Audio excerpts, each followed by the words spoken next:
Elas kord üks valeinfosepp nimega Martin, kes igal valimisel kisas. E-valimised on võltsitud, oravad teevad vigureid.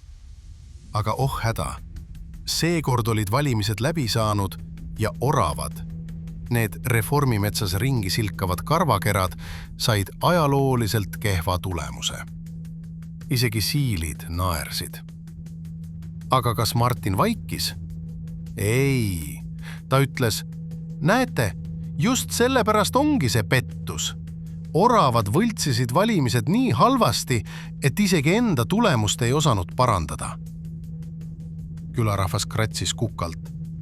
Aga kui nad kaotasid, kuidas nad siis võltsisid? Martin vastas, ärge uskuge fakte. Uskuge minu Facebooki postitusi ja salajääsi Telegrammi sõnumeid. Ja ärge ulustage, kõik, mis mulle ei meeldi, on süvariigi vandenõu. Ja nii ta jagaski valeinfot nagu piparkooke jõuluajal. 1 igale uskujale ja 3 igaks juhuks varuks.